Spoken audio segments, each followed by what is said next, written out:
It is 10 a.m. We will call to order this meeting of the South Carolina Commission on Disabilities and Special Needs. And I would ask Commissioner Blackwood to read the notice of meeting statement at this time. Okay.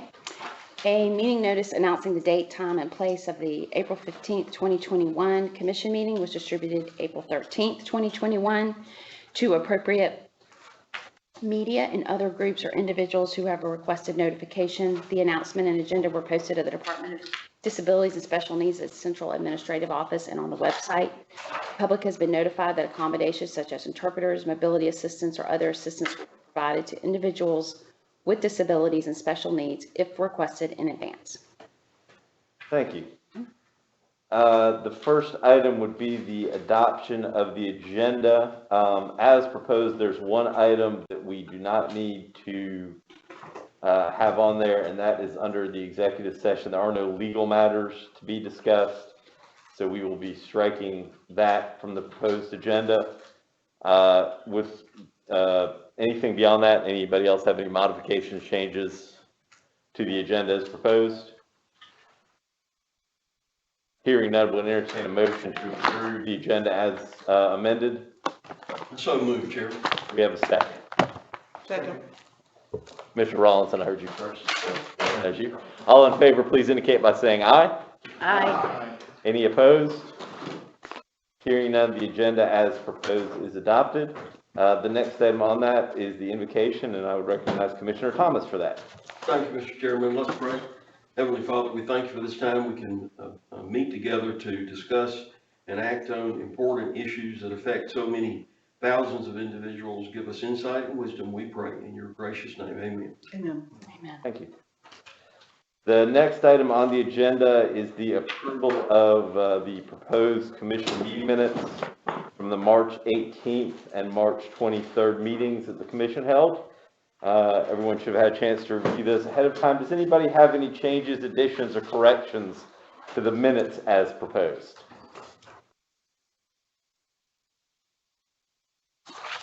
Hearing none, would entertain a motion to approve both those sets of minutes as proposed. So moved. We have a second. Second. All in favor, please indicate by saying aye. Aye. Any opposed? Hearing none, those are both approved, and with thanks as always to staff for preparing those. The next item on the agenda is the commissioner's update. Does any commissioner have an update they wish to present? Mr. Blackwood and I do. Okay, who wants to go first? Robin, you want to go first? Yeah. Yes. Yesterday, Commissioner Rawlinson and myself were up at this office, and we walked around and met some of the employees here to really thank them for their service, especially during a really trying time, the last year of COVID and changes. And we just met some amazing people yesterday. We wanted to thank them publicly again for their service to this agency, to our consumers, and their dedication. And one particular employee that we met, her name is Lynn Branham. She is celebrating 53 years of service at DDSN in June. We were blown away by this significant milestone in approaching anniversary of 53 years. And we have just a little information to share about her. She began her career on June 16th, 1968 as an administrative assistant, formerly referred to as a clerk. At the time, Lynn and her colleagues gathered data pertaining to individuals with intellectual disabilities residing in state-operated institutions. The department at that time was located on Main Street in Columbia. The information compiled by Lynn and her colleagues would culminate in the agency's first formal waiting list for deinstitutionalization. In the 1970s, Lynn provided administrative support to directors of community services and residential services, respectively. Later, she was assigned to support the Deputy Commissioner of the agency, maintaining responsibilities for tracking those awaiting community-based services. Lynn is responsible for tracking Today, Lynn is responsible for tracking residential services expenditures for children and adults in alternative placements. In addition, she is principally responsible for executing intergovernmental transfers and cost recoupments with other state agencies. Over the years, Lynn has promised her husband, Jerry, of 53 years, she plans to retire. To date, the agency has successfully persuaded Lynn to stay just a few more months. And we just want to publicly thank her, and we just had some flowers, a little gift to give her today for all that she has done. So she is in the back here, and she just stepped in.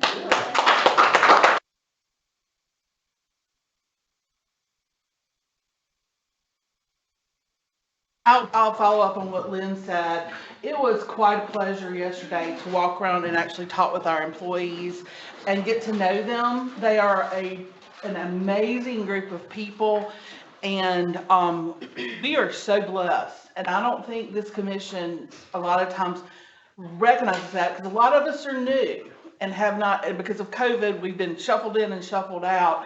I don't think we've been given the opportunity a lot of times to go and meet these wonderful folks that are actually doing the work of DDSN.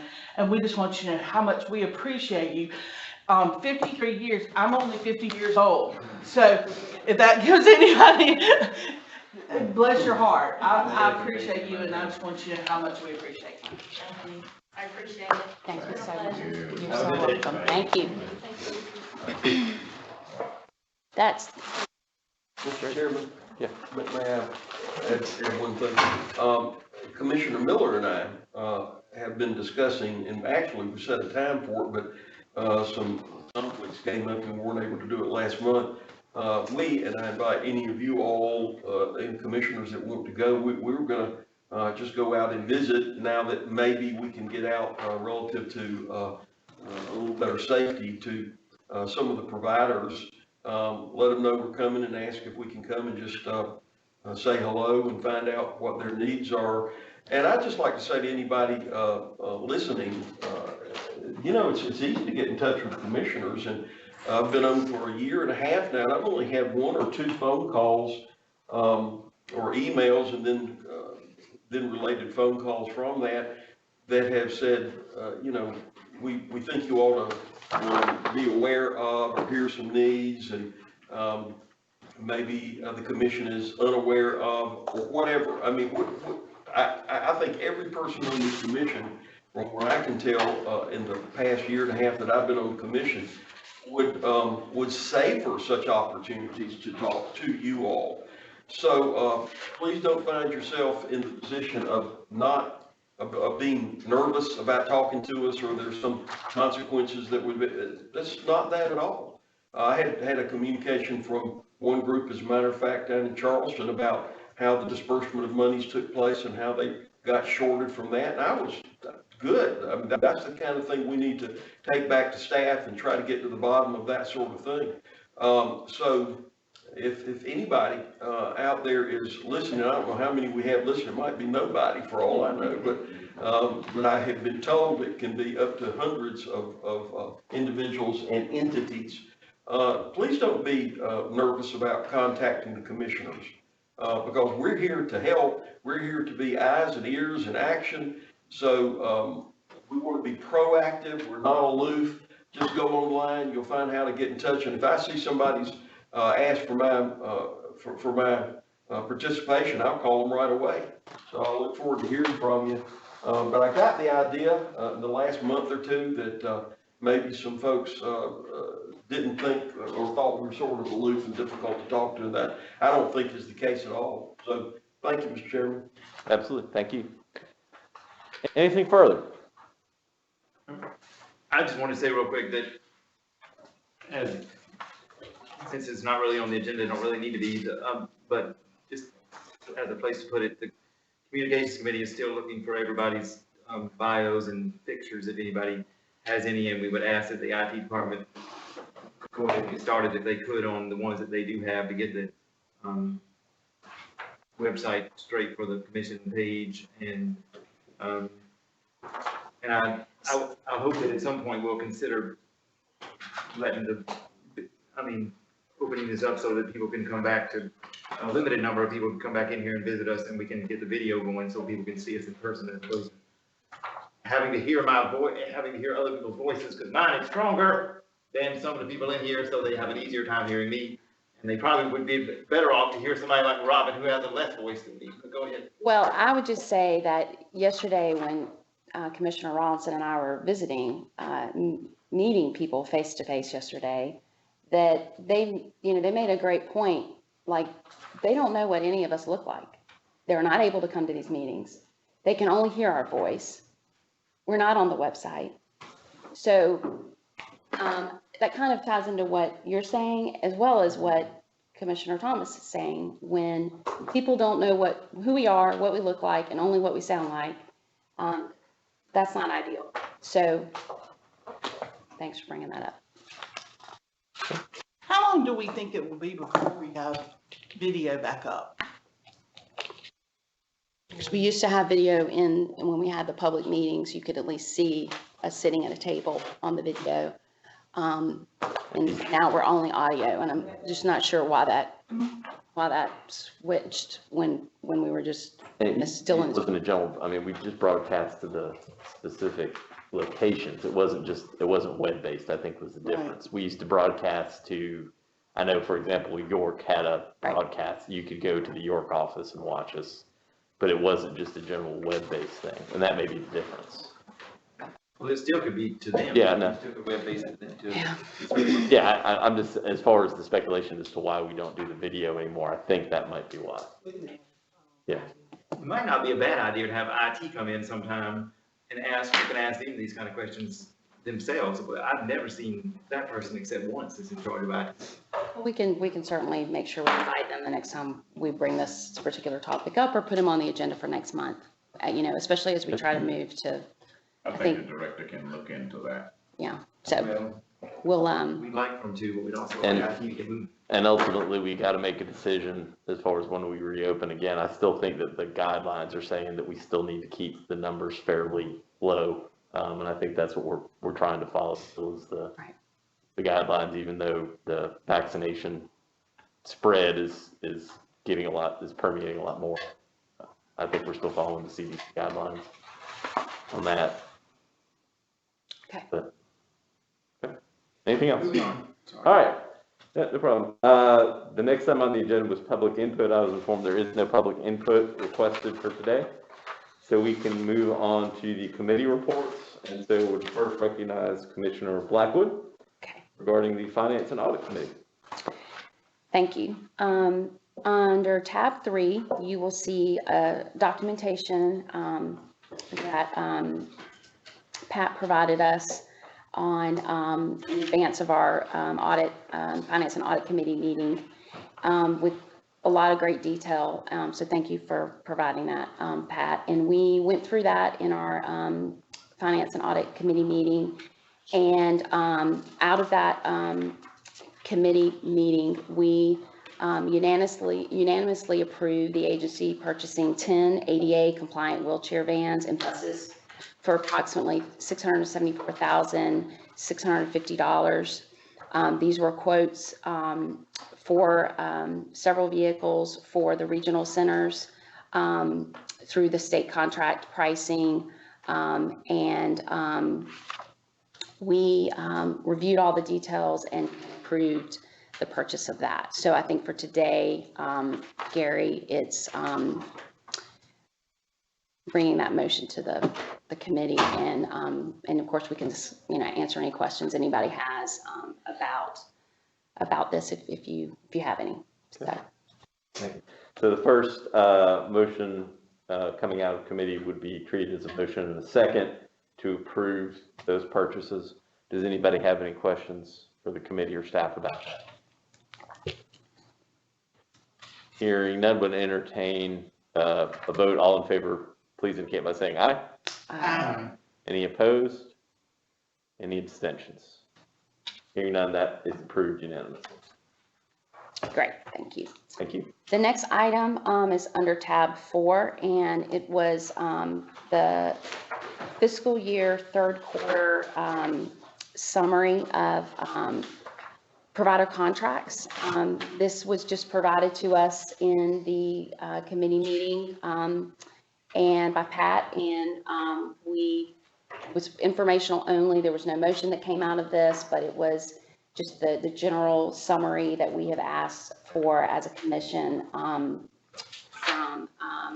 finance and on this topic. So the one note that I'll mention, just as a reminder, since we see these quarterly, the item under purpose oftentimes would list an initial like JAST, and that is the initial of an individual. So these are, if the line item has information there about someone's spot being terminated, it would be the person's initials for privacy at the various centers and through the different providers. So that is just informational only, and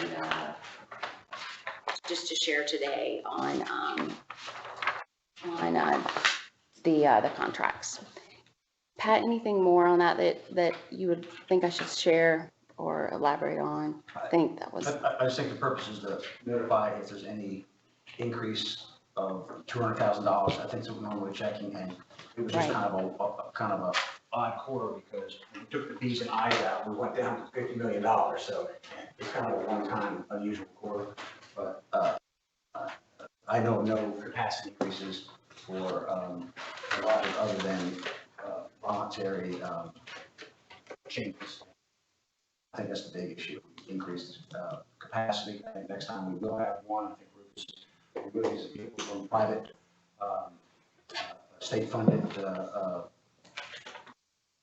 That's correct. We're depopulating a facility where we use 100% state funds for individuals involved with the criminal justice system. So unique population, but it's going to be value added for the agency, but more importantly, give them a better quality of life.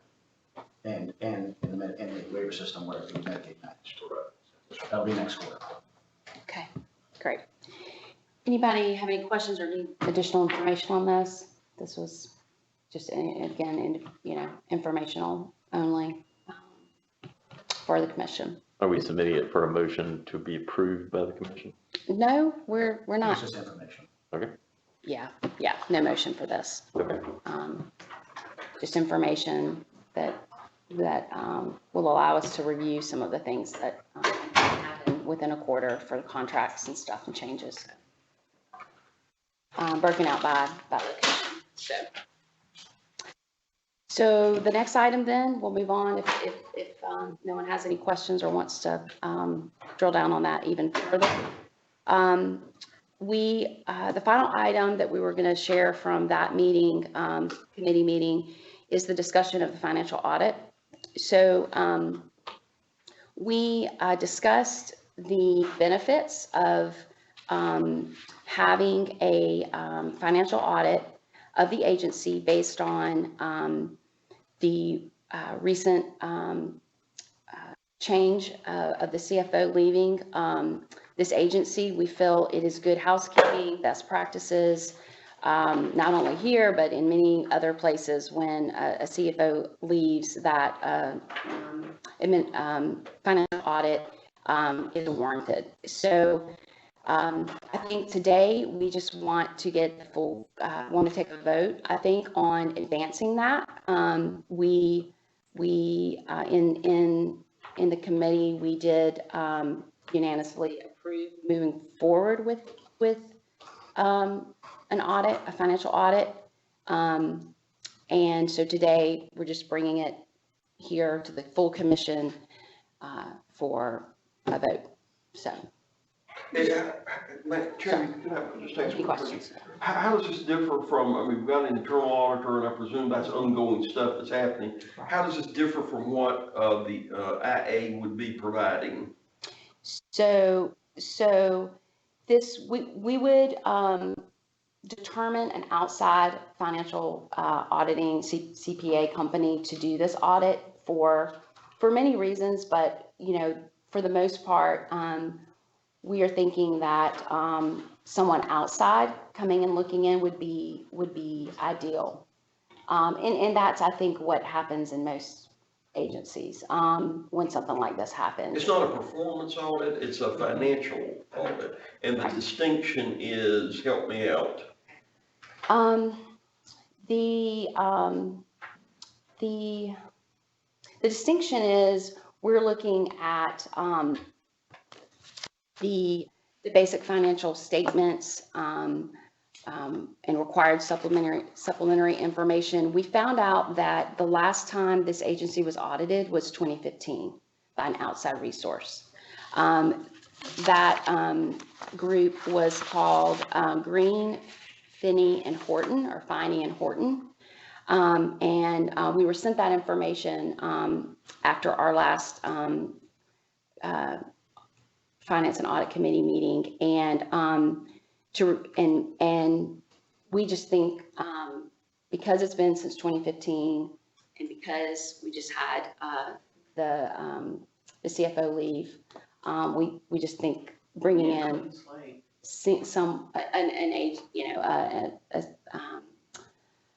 CPA to look financially at our books and make sure that someone outside is looking at that, as opposed to just us. I mean, internal audit, I think wouldn't necessarily,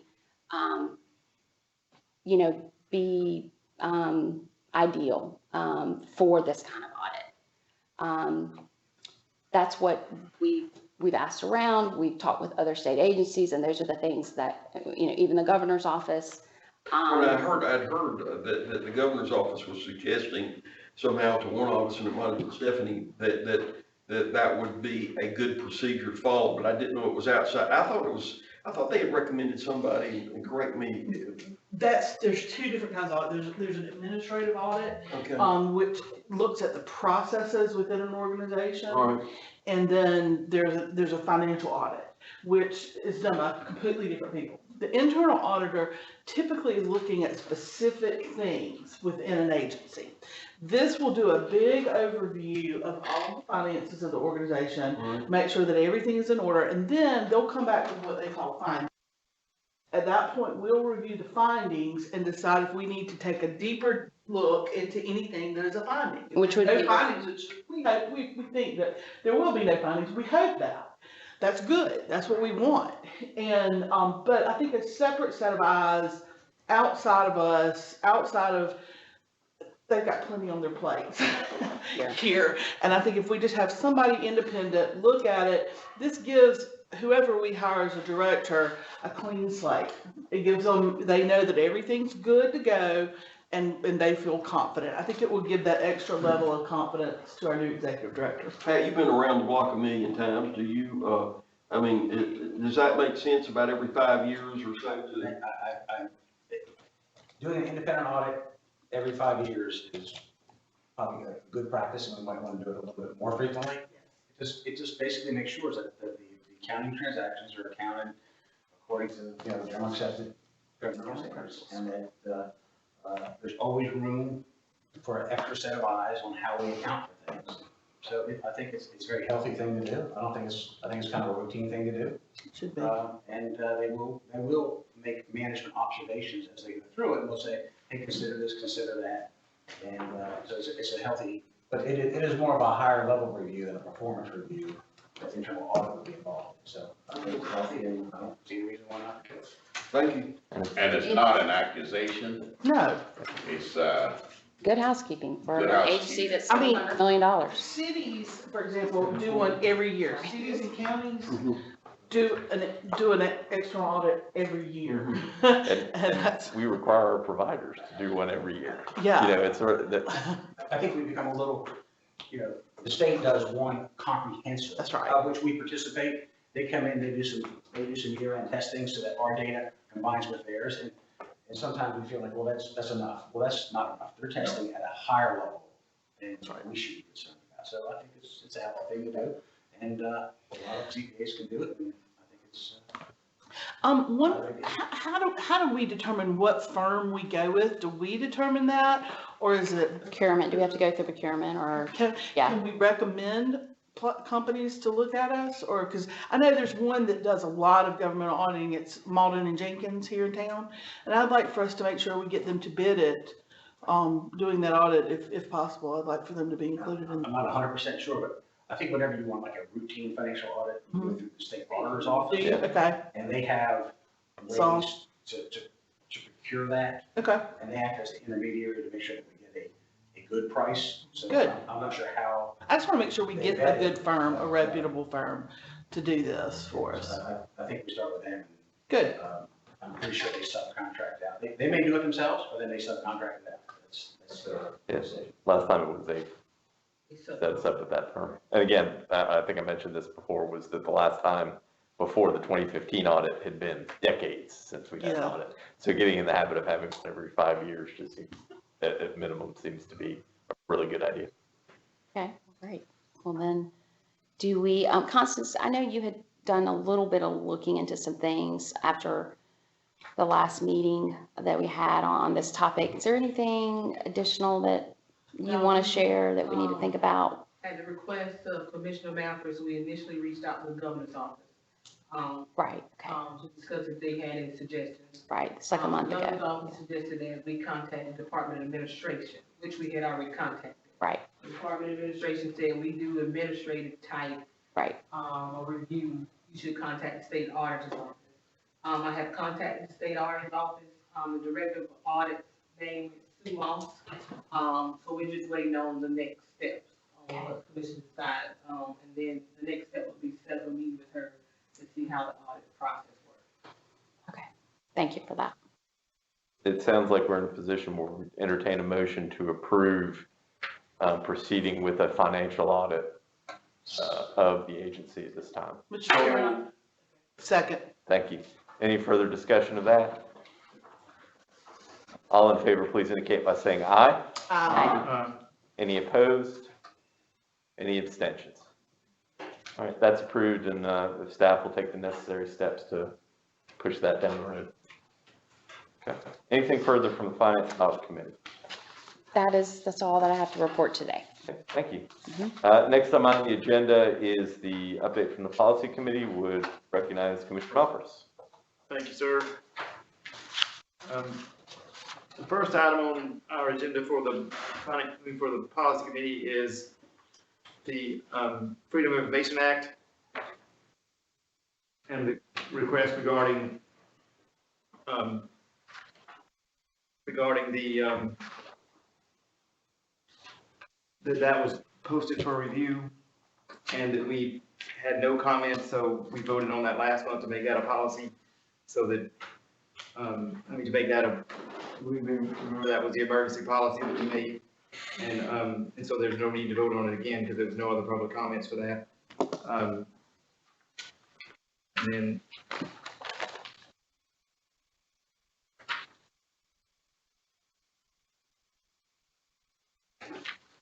the next item on the agenda was the executive limitations policy. I'm going to let Susan go through these different things that we did for the executive limitations policy, and we're asking for approval of those. Thank you. Is it okay if I sit here, because I've got to use the computer?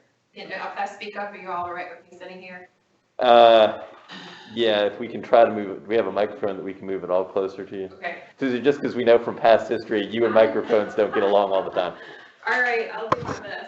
We had a little paperwork issue right before the meeting, so I'm working off a computer instead of a paperwork. That's fine. You can, While she's- The best while I she's can. getting- While she's getting set up, I was on the telephone, I couldn't make it the last meeting in person, and I know that Commissioner Miller also was on the phone at the same time.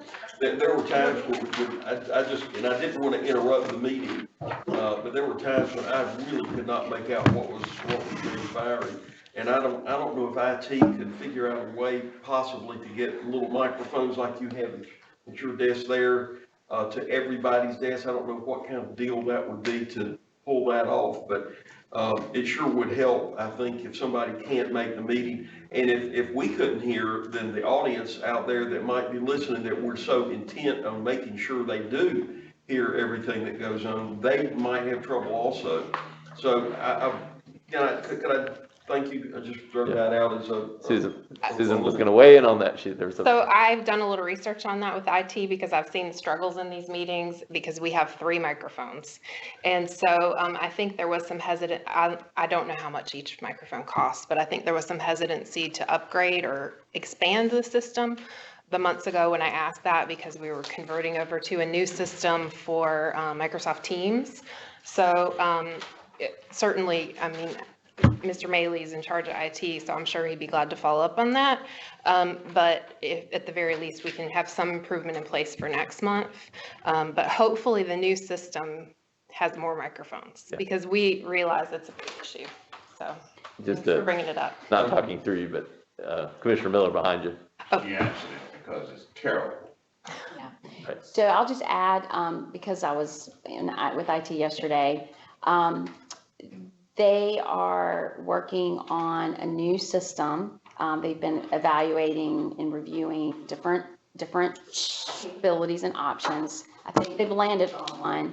They mentioned that this room is used for lots of different reasons, and they really just had to find something that was going to be suitable for all the use in this particular room.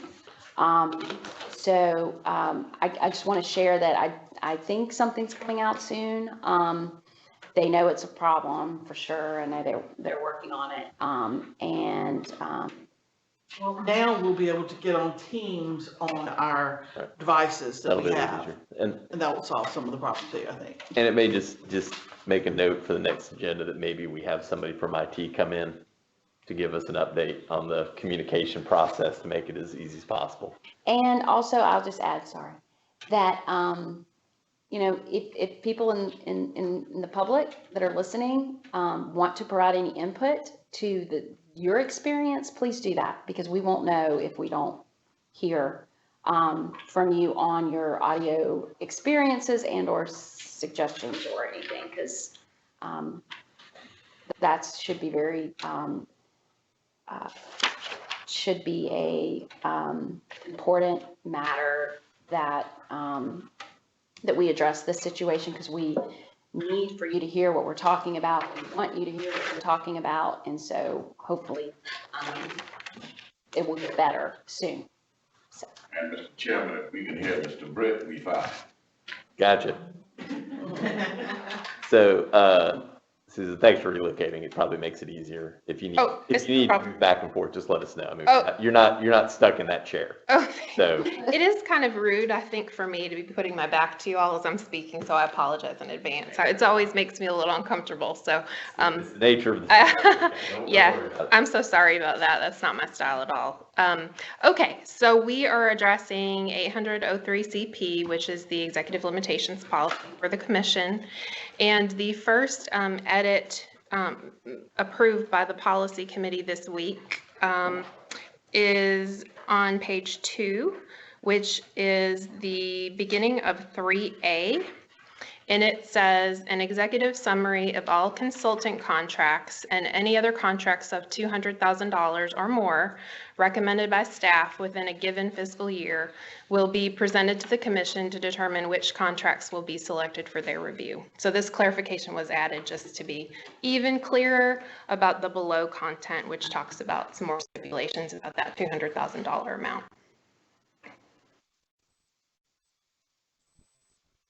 Then the next addition under 3B was added because on following document on your update from policy committee today, we're requesting a directive be marked obsolete. So under 3D, you see an entry that allows for that because it basically took the place of the directive. So present to the commission for approval all federal grant applications as soon as is practical and prior to actual receipt of funds. So again, the committee felt like that was necessary. A new number 8 was added. pursuant to discussion about another directive, which is new and is currently posted for external review, the 41308 DD anti-harassment. So number 8 states, inform the commission quarterly of the number of all DDSN state employee, contracted personnel, and volunteer discrimination and harassment and sexual harassment complaints pursuant to the directive. So that was something that was discussed at the committee meeting a month ago, as well as just this week. And then a new number, let's see, the new number 13, we did a little reordering because of that addition, references to overseeing the internal audit director, and that the state director shall obtain commission consent before hiring or firing, etc. So there were some just discussions about that, if that was appropriate to keep it as is. Based on our research of the code, again, the employee of the commission is the state director.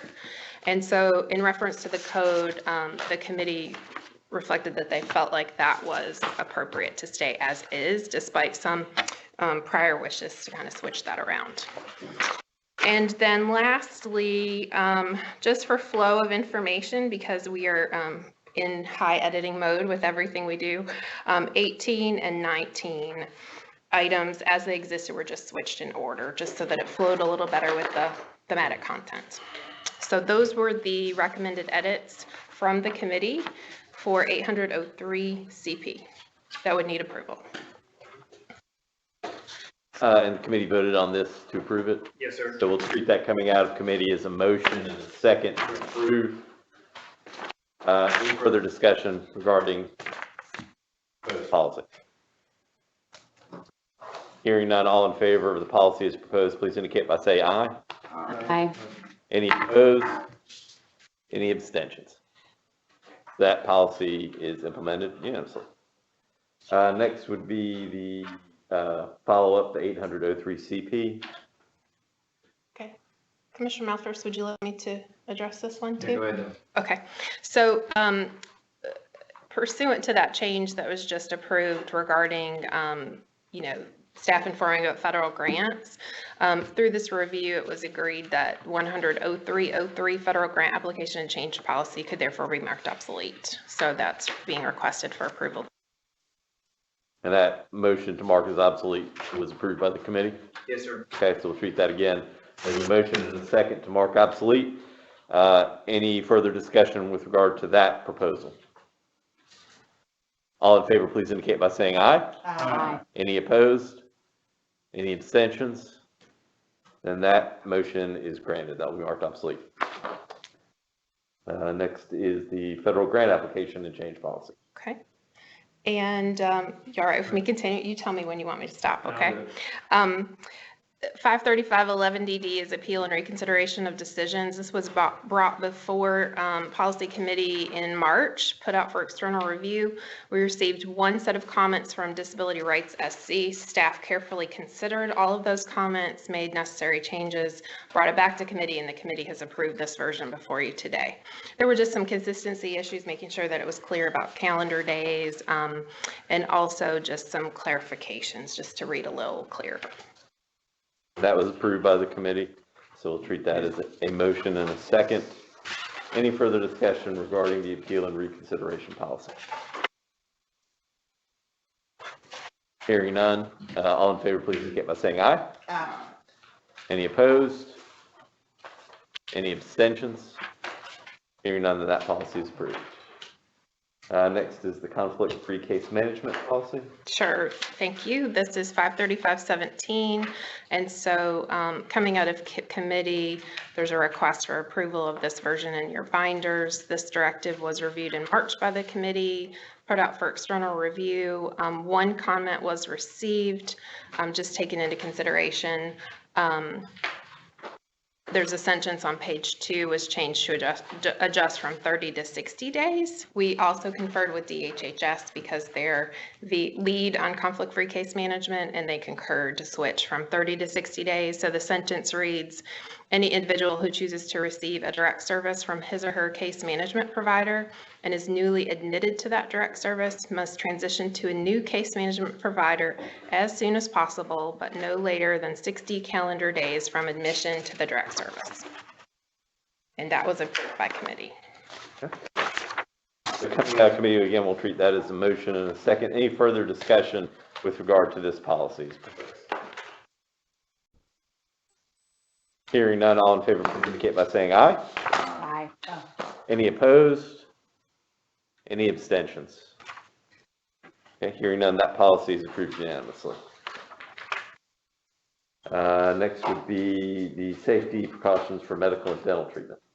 There was no, for that one, there was no, we went out for public review and there was no comment, so we're recommending that to stay as it is now. And was that was put on by the committee? By the committee is a motion. Okay. So again, we'll treat that as a motion and a second to approve that. That's 60303DD. All in favor, please, or any further questions, sorry, or comments? We've been through that many times and everything's wonderful about that. As wonderful as we can make it, I think. There you go.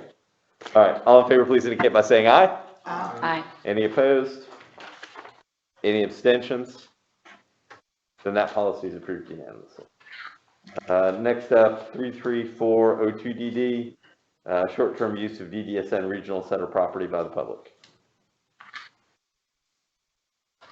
Would you like to do this one? So this was presented to the committee at the November 10th, 2020 meeting and was referred to staff for revision. So this has been out for external review. No comments were received. And so that it was recommended from committee for approval. So just so you all know, there's a lot of discussion about that, regarding insurance and all that sort of thing. But it's all, there's another one that's all as good as we can make it now, I think. Or we think, excuse me. So it comes out of committee as a motion, I think. Do we get a lot of requests like this? Not many, from what we understand. Okay. Very, right? It looks like it was almost directed to the old days when we had swimming pools and things like that, and that's. I think there might have been more broad use. This is kind of Rufus's area, Yeah. but, Yeah, there are a few groups that want to utilize our gyms. Usually that's the most popular thing. Sure. Okay. Basketball leagues and Coastal Center has a overgrown baseball, softball field that some groups want to use. Usually squid rope boat groups come out and then perform some help with activities and things for the residents. So it's a good opportunity for the public to interact with those who serve. Good question. Okay, that was approved by the committee? Yes. Okay, so we'll treat that as a motion, a second. Coming out of committee, any further questions or discussion? All in favor, please indicate by saying aye. Aye. Any opposed? Any abstentions? All right, so that policy is approved unanimously. Other committee updates. okay. 2 additional documents were referred from policy committee to finance and audit committee. Thank you so much. Referring to our 2 audit policies, 27504 and 06 DD. Their procedures for implementation of DDSN provider audit policy for boards and for contract service providers. So those will be addressed through finance and audit committee and have also already been started with the review process on the internal side. And then lastly, just for awareness, as I stated earlier, yes, say it, sorry. Just for awareness, the harassment thing, the harassment policy is out for 10 days of public review. We have been over and over and over that document, so we hope to have, it'll come back to us again. We will have that for the next meeting. There's been a lot of discussion and a lot of time, effort, and energy spent on that. And we hope that it'll be it's very close to right now, but of course we want to do the 10-day external review, just to let y'all know. Okay. Any further updates? Do we know what the next committee meeting date's going to be? I believe Second Tuesday in May 11th. The I 11th? think. Okay. Yeah, usually at 3.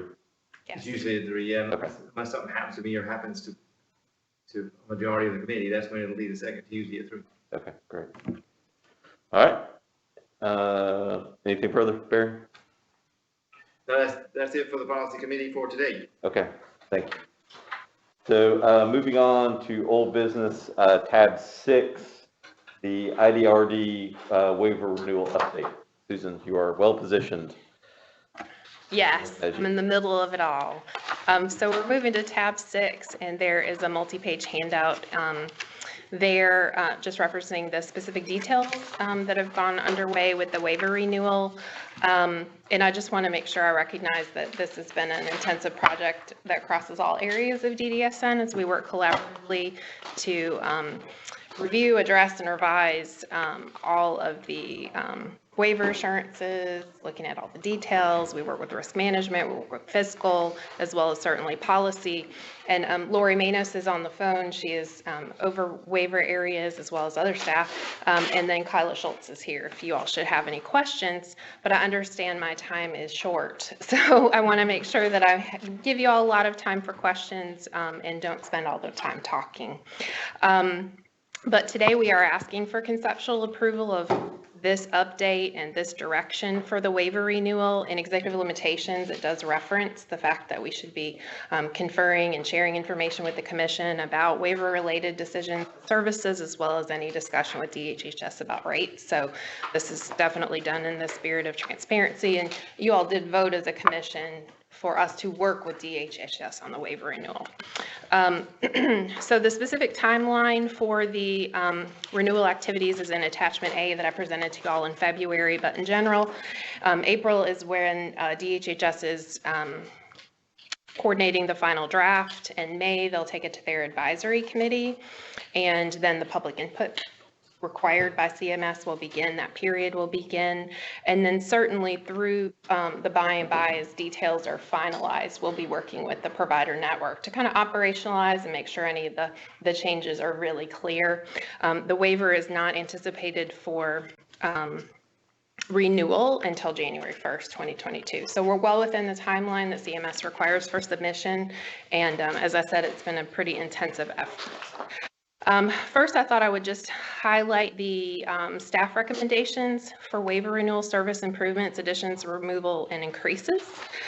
In your handout, we've organized it so that you also have for point of reference the actual current waiver service definition, because sometimes we know we use a lot of service terms, and it's always helpful to look at that.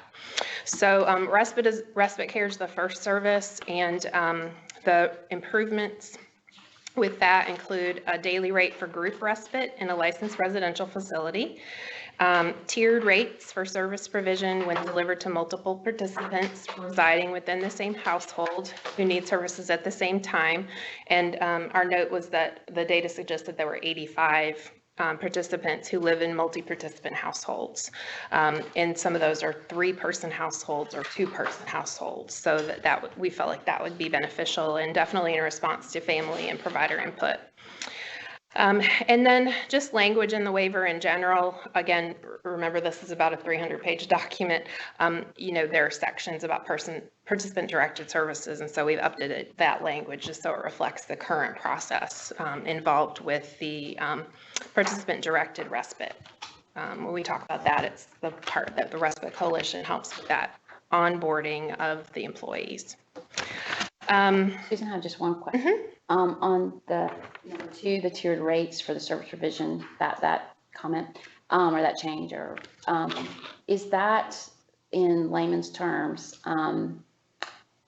one individual that's certified to provide respite care can come into one home where 2 or 3 people are living and provide support to all of those individuals at the same time because they're there and able to do that for more than, as opposed to the current way, which if this is wrong, let me know, but currently each individual has a person assigned to them for respite, and there could be 3 workers in the home one-on-one with the matched one-on-one with 3 individuals. which puts a total of 6 people in one space. And that being a little redundant and not what families really want all the time for their individuals. They'd rather have a little bit less respite one-on-one as opposed to one-on-3 when they all agree that this person can effectively help the house, provide that support, whether they're going together somewhere out in the community or helping with things around the house, cooking, whatever. That's what this means? I think all of the details you've shared are correct, but yes, it's not very efficient to have individual respite providers when you have multiple waiver participants, that same waiver in the same household. And so it's also hard sometimes to find 3 different respite providers. Very true. And so this adds some efficiency to that process. And, for those families that have multiple individuals living in the household, it will be beneficial. Yeah. Okay, makes sense. Okay. Thank you for that. Sure. I like the way you said it. The next, in-home support, this is an additional service that also reflects a removal of attendant care. It kind of takes the place of it. As you know, with the Appendix K COVID flexibilities with the waiver, there were some service changes just to allow better service access. So in-home support is currently a community supports waiver service. And so that's just been replicated into the IDRD, intellectual disability related disabilities waiver at the current time. So we would just be putting that in place in the waiver to continue beyond any sort of Appendix K situation. So currently it's there as a replacement for personal care and respite. And so, folks will be individually assessed to make sure in-home support's appropriate. And this service will replace adult attendant care. And whenever a waiver service is removed from a waiver, CMS requires an extensive transition plan to make sure every single individual is transitioned. And so that would take place based on that action to remove adult attendant care. And then C, environmental modifications. This is a request for increase. As you see in the notes, it's sort of unbelievable knowing how cost of living has increased over 20 years, but the environmental modifications lifetime cap for the IDRD waiver has been $7,500 for that long. And so DHHS has been very understanding with the fact that we've got a lot of data that suggests that needs to increase. I mean, just supply costs, let alone everything else. And so we are requesting an increase somewhere around $30,000. And DHHS is still in the process of working through what the impact of that would be, as well as if it's feasible or if a number like $15,000 or somewhere in the middle would be more reasonable, but we do feel confident that an increase will occur. Okay, so just in layman's term again. Yes. If a client who qualifies for services and has basically, no matter if they're 5 years old at the time they qualify or 30 years old when they qualify for services or enter the system, they only get $7,500 for their lifetime. In this waiver currently, yes. To make any modifications to their home that they may need, whether it's wheelchair ramp or a bed or something that's alarm system because they have elopement, things that happen in the home. They only get $7,500 to cover that. Yeah, we usually think of environmental modifications like bathrooms, or widening hallways or doorways or ramps. Right. And so families have had to choose either to outlay their own money when $7,500 is all they can use for the extra, or they've had to decide they can't get something done that they need to get done, or they have to pick and choose. Do we need a ramp more than a bathroom? And so it's really not been ideal, and that's why we, as DDSN, we have a great communication relationship with DHHS, but we've kind of been sharing the lessons learned, and we're really encouraging the larger increase in the amount for, yeah. So there are minimum, standards of daily living that we think are really important, especially in these really difficult housing situations. So a bathroom modification tends to be about $15,000 itself. So that's why $15,000 isn't a great threshold to stop at, just for information. Okay, thank you for that. Additionally, during the waiver renewal process, there were several considerations for waiver services I talked about in February that are suspended now, but we'd like to revisit those with the waiver amendment that will occur sometime in the future. I think there was some suggestion in some written material that that would definitely occur in fiscal year 22. I just want to go on the record and say we do not have a date yet for a waiver amendment, but with the waiver amendment for this waiver, we would like to consider these services in section 2 that I've spoken about before. We've spoken about the need for multiple residential rates because we have multiple residential models and are currently paid one by DHHS, one rate. We also feel like to intensify the skills and progress with employment, that career preparation needs to be intensified, and to do that it would require a lower staffing ratio, which would also require a different rate. Also, we were developing an independent living skills service to replace the adult companion service, which is problematic, and still have some work to do on that as far as staffing and education, training, and how that matches up with rates.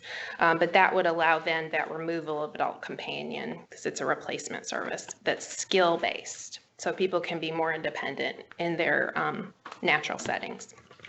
And then in response to employment needs, we've determined that some folks in employment situations still struggle temporarily, at least, with individual transportation needs. And so we're looking forward to enhancing the waiver to address that. And then, of course, the commission voted for us to work with DHHS to consider the animal-assisted or hippotherapy, which is horse-related therapy. I couldn't hear you. What was it? Oh, the animal-assisted therapy, the hippotherapy. Okay. It's really technically called hippotherapy, but there's also a service called animal-assisted, which could be animals, not horses, just in general.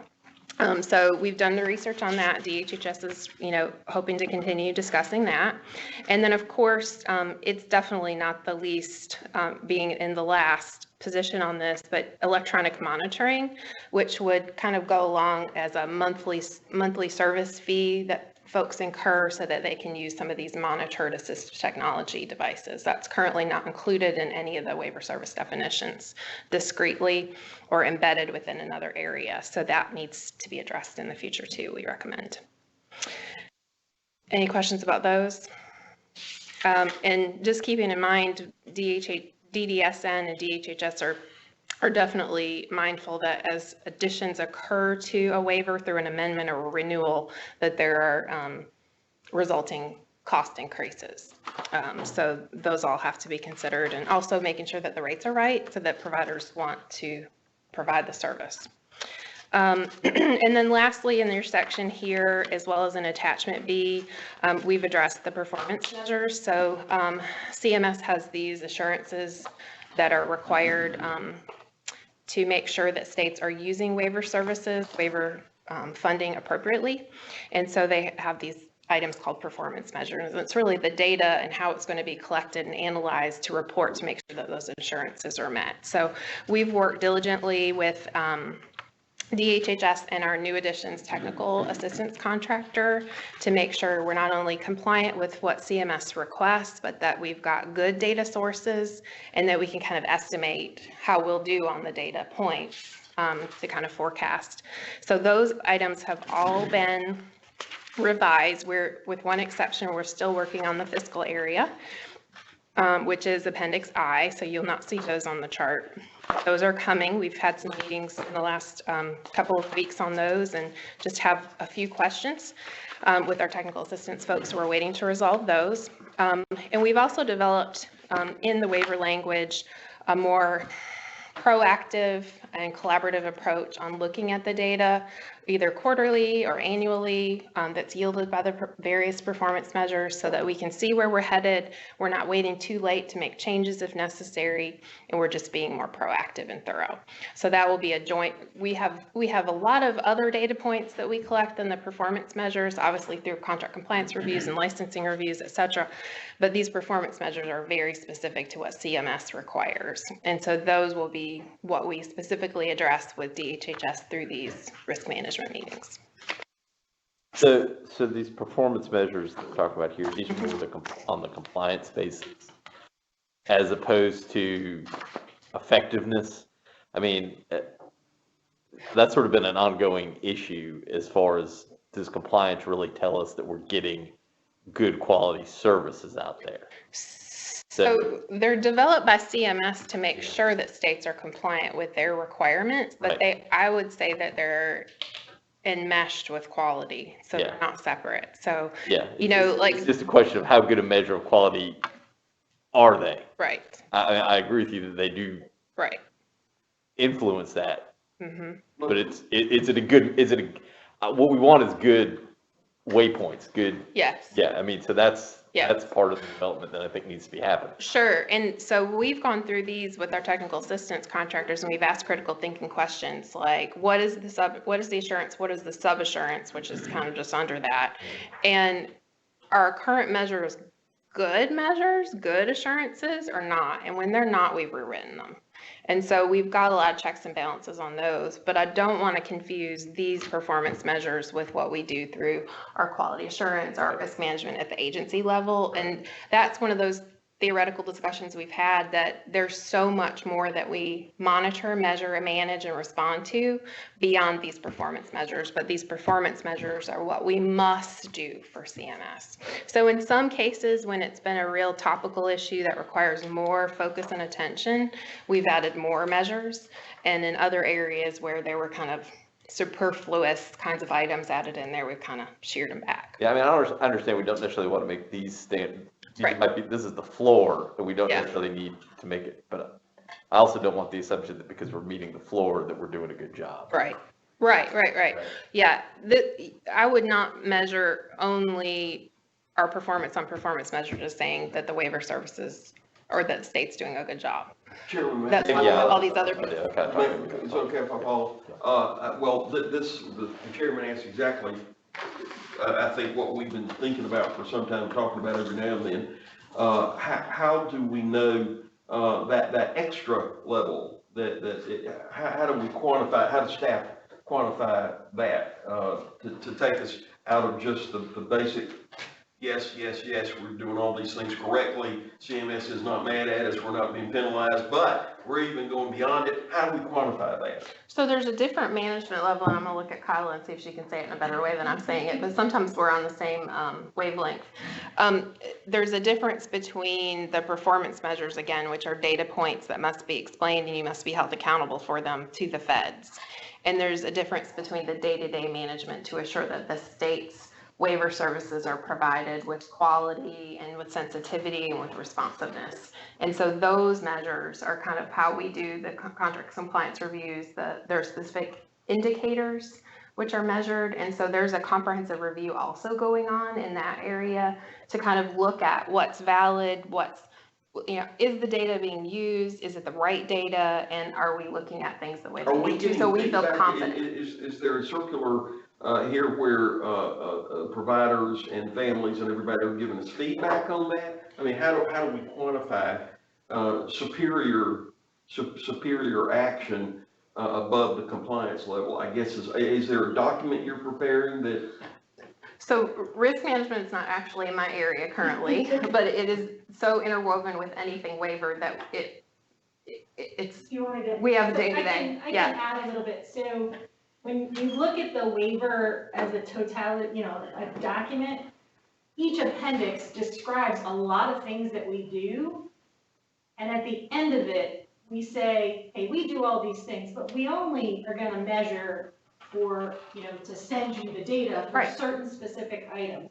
But we measure hundreds of things, right? And so when you look at some of the sections, it describes like, we're out doing this, we're on site, we're doing personal interviews, we're talking to, individuals and families and getting their, feedback about things. So we talk about all that. CMS does not require, nor do they really want 700 performance measures, right? They've narrowed it down by assurances and sub-assurances. So what we do is we meet as a group and we say, what best of all the things that we do will tell CMS that we're doing, we're assuring this high-level subject. And they are very high level. You can decide almost anything you want as long as it seems reasonable, you have a good data source, and you're going to meet on it on a regular basis and sort of do some analytics. I think his question though pertains more to what are we doing through the indicators and the contract compliance reviews, the day-to-day management to make sure that that's exceeding just a minimum.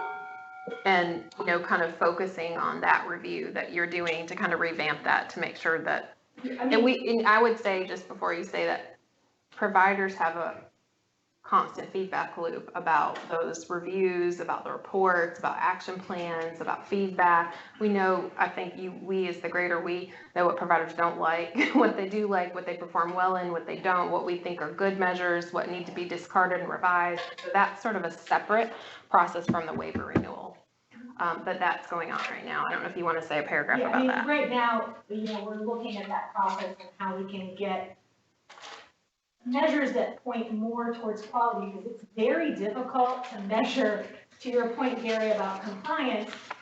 Compliance is a checkbox, that's easy, right? So when we're talking about the quality component, we're trying to get some measures that show that a little bit more, but also we're realizing that takes human beings to go out, to sit in a provider, have a discussion with them, go through the results of their compliance review, and then talk to them about how they can even be better. Because just because you're compliant doesn't actually necessarily always mean it's good quality. So I'm a believer in, okay, you got the minimum, that's great. How can we make this better? So you're doing this activity, but here's some tips and things that you could make, your documentation better, or, how can you engage the individuals and the families more in these processes? So we're looking at that, but that's very time consuming and that involves a lot of human beings. So we're trying to, up our skill set on that and have the availability to follow through with that, because there's a lot of providers and a lot of individuals, and getting out there is.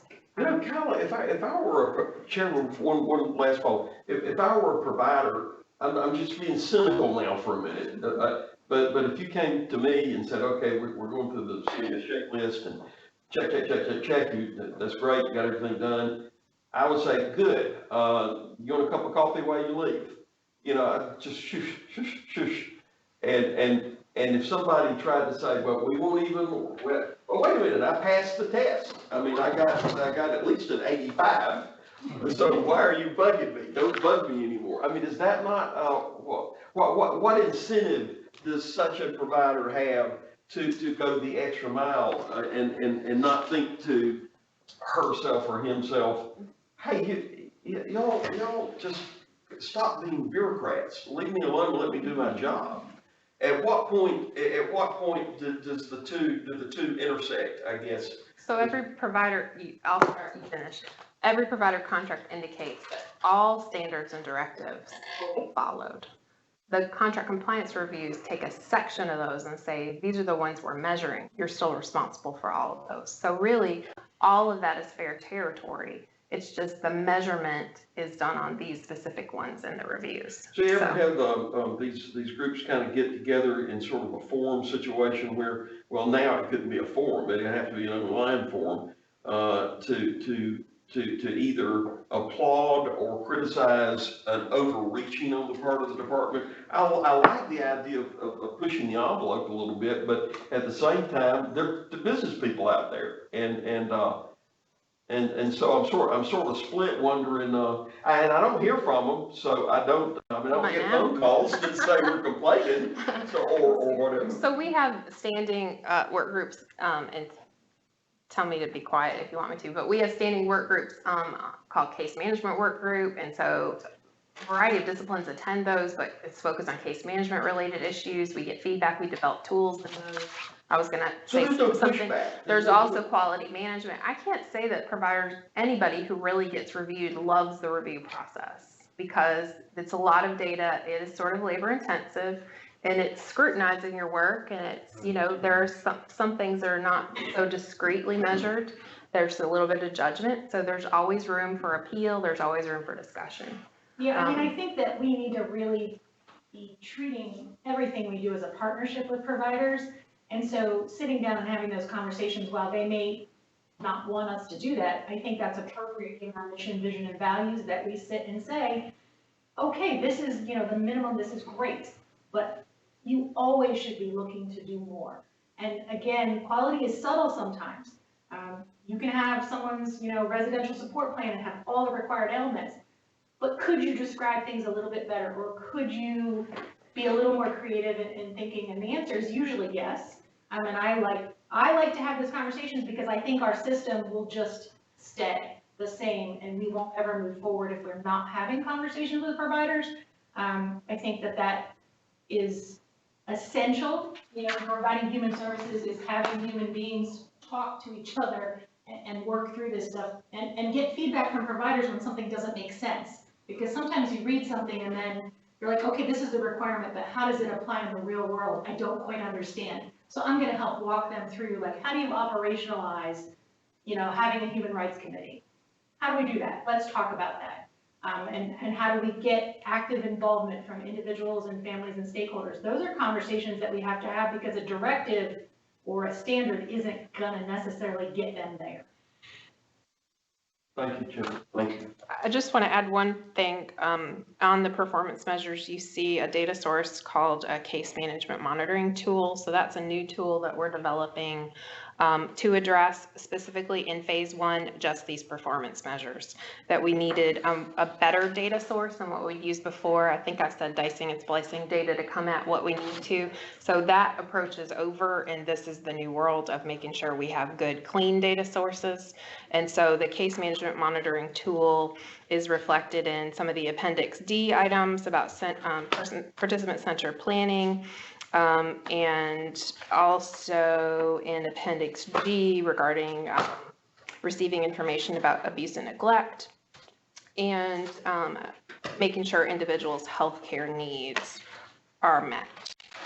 So I just wanted to make sure you all see that. We are going to be introducing kind of those items and the phrasing in them to the case management work group this month, and which is the provider DDSN work group. DHHS also listens to those and is a key member.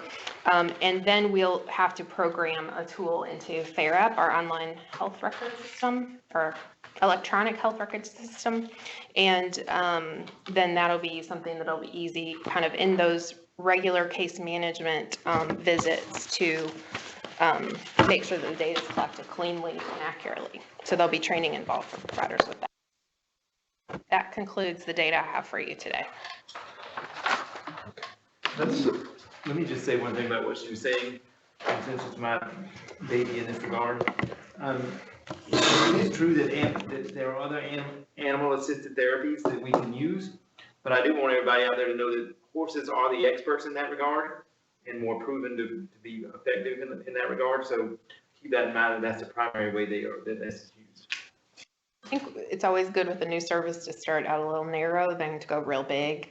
So I think, the horse direction is a wise recommendation as well. We have done research and there are other services and waivers that are animal assisted, but I concur based on my little bit of knowledge about the therapy itself. Yeah, there's a lot more proven in that regard. Sure. But I'm certain there's other animals, but they would have to take a backseat to my equine. We know. Just so you know. I know. Moving on. So staff is requesting approval of the proposed performance measure changes.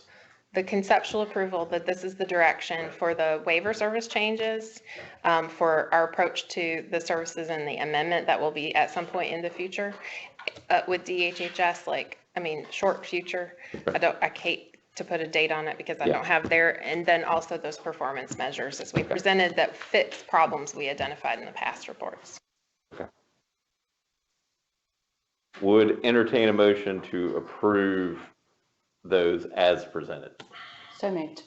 Do we have a second? Second. Any further discussion? Just put that the best you can in minutes. I'll write it for you. Yeah. I'll write it for you. Okay.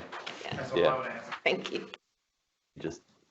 All right. Anything further discussion wise with regard to this? Hearing none, all in favor, please indicate by saying aye. Aye. Any opposed? Any abstentions? That is approved. Thanks, Susan. Thank you. Next item on the agenda is the legislative update. Cloud. We're on tab 7 now.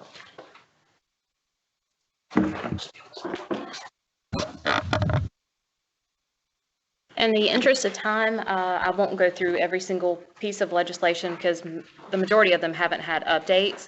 So I'll skip down to the bottom of page 1, and that's S-264, the Disabled Self-Employment Development Trust Fund. I've received notification from Medical Affairs yesterday that they want to have a subcommittee hearing to get input on the bill. It would be my recommendation to the subcommittee that they make an amendment to make it more similar to H 3513, the sister bill in the House, because the Senate version names DDSN as the administrator of this program, and it's probably best put under VOCA rehab simply because I believe the intent of the bill is to serve people with all disabilities and not just those that we serve here at DDSN. So it's my recommendation that we offer that amendment to the committee. I'll deal with that one, and we can deal with that one at a time. So staff is asking for a motion to recommend to the subcommittee that H351, or I'm sorry, not H, Senate 264 be conformed with the House version to name VOC Rehab as the oversight agency. Is that correct? Yes, sir. Okay. Would entertain a motion to that effect. So moved. Do we have a second? Second. Any further discussion with regard to this recommendation? Hearing none, all in favor, please indicate by saying aye. Aye. Any opposed? Any abstentions? So that's approved. Christy, is that clear? Did you get on that? Okay. Okay, the next update, of course, the biggest bill of this session has been subminimum wage 533. It's moved on to the House for their consideration. It will go through the same process, through committee, just like it did in the Senate. So we'll be continuing to monitor that. It does have amendments that are quite notable and quite positive. Yes, sir. 2 amendments were put forth. Both of them regard powers given to DDSN. So the state director would have the ability to appoint the 2 members in the provider network that will serve on the task force and 2 members that are either currently or formerly employed under 14C certificates. So that is a very good positive for the agency. And also there will be a report that will be due to the governor's office made by DDSN, and of course, Rob and Rufus have already started gathering that data that will be included in that report. And if you want to discuss the report or anything else like that offline, then we can certainly do that. I just don't want to hold y'all up. And then S-177, that was when I emailed out. There was an amendment offered and adopted to allow employees who are treating or caring solely for vulnerable populations. They may be required by their employer to receive the COVID-19 vaccine. So it doesn't say that you have to get it or employers have to tell you to get it. But if an employer chooses that option, then that is allowed with that amendment. And then, of course, How does that affect us directly as far as the number of people in the centers and regional centers and things of that nature? Well, if there are individuals in the regional centers who are choosing not to be vaccinated, then who are employees at the regional center, then they can be directed by DDSN to receive the vaccination. Right, so they can be forced to do it basically if this passes. Well, the bill itself wouldn't force people to get vaccinated. It would allow employers the option to make that mandatory for their employees, for those who work directly with vulnerable populations. So our regional director could make that a requirement if they wanted to? Yes, but I think that would probably need to be approved by Rufus and then by Pat, Constance, and then probably the full commission if that's a policy that the agency wants to adopt. Oh, so we'd have to adopt a policy after this is passed? Yes, because you're given the choice. The employer is given the choice. Okay, that's fine. It's an option, is what it comes down to. It says if we want to make that a policy, we can make that a condition of employment. Okay, so we don't have to. Mm-hmm. And S-743, that's the latest bill. that has to do with the composition and governance of DDSN. This bill, it was introduced very late. I don't believe that there will be any movement this session. This will be something that we'll need to pay close attention to come January of next year. Now, they had a subcommittee meeting, right? No, sir, not that I'm aware. It was referred to, it's in medical affairs. Yeah. So what was the There a 43? subcommittee meeting you're aware of? No, sir, not that I'm aware of. What was the 43-0 vote? What was that taken in? I just remember seeing that part of That that, was for the S email that you 533. sent. That was for S 533. Okay, Yeah. not for this one. Mm. Okay, gotcha. No. That was with the Okay. amendments of So- S 533. Gotcha. Okay. Yeah, this one was just introduced this month. Right. So, Okay, I thought I saw something mhm. that, Commissioner Thomas is asking about, but I think I was confused, so that's why you're confused, Commissioner Thomas. So it didn't go to subcommittee, and I thought So it that did. hasn't moved yet, what you're saying? No, it hasn't It's not moved. it didn't make crossover. Yeah, there's not going to be any movement on it this Just a session. read. Well, I suspect that you understand that we would want to, that we want you to look daily to see if that's moving right. Yes. Right. Okay, Well, so, and And you don't have to worry about it anymore because it didn't make crossover. Well, we don't know yet, they're not out of session. It didn't. Well, there's a crossover. deadline. There's a Deadline. It had crossover already Yeah, crossover was last week. last week. So if it doesn't, it's not going to, is that what it's it saying? wouldn't This until session. next year. Okay, well, that's fine. Yeah. Unless they put it on some kind of special designation Right. and identify it as special designation. What I feel like I would like for you to do is really keep your eye on these subcommittees. Mhm. Because we need to know when the subcommittees are meeting. And I think maybe you would know, but you might think, well, I'll be there. But we need to know. So if you will email us and say, and sometimes I'm just my emails and you don't hear about a subcommittee meeting until almost the day before. It's supposed to be 24-hour notice, I believe, but they're posted. And I'm presuming on the website somewhere, you're gonna find a posting of the subcommittee on the bill. That's when somebody needs to get on the phone to us and say, do y'all wanna be present, to be able to speak? Because you might not feel like you can speak for the commission or for staff, I mean, for leadership and the staff. And I think, I think on 533, we needed to be at subcommittee, because when I called the chairman of the committee and said, look, we're gonna have an impact, possibly up to 600 folks could be impacted, he sort of said, well, why wasn't this brought up in subcommittee? So, we didn't have time to get the information together, so that would have been at least something that could be presented to subcommittee. But the Senate and House both, I mean, they want you to work out the details in subcommittee and don't want to be blindsided in full committee by something that's a problem. But to avoid that, for instance, on, what's the number on the, 743. 743, I mean, there are a number of items that maybe, subcommittee needs to know to, if they're going to do cabinet, for instance, if they're going to do cabinet, there are a plethora of things that come through DDSN that as a state senator, I had no idea of how intricate and far-reaching the program was. Well, we are on live, and even the subcommittee meetings are on live. So if this goes to cabinet, how will the public be able to be integrated? For instance, the cabinet carries a lot of positives to it, but it's also, it has a tendency to make the agency insular, and you can't quite get through. Who do you get to if you want to complain? Just try. I mean, it will end up rebounding to the legislature.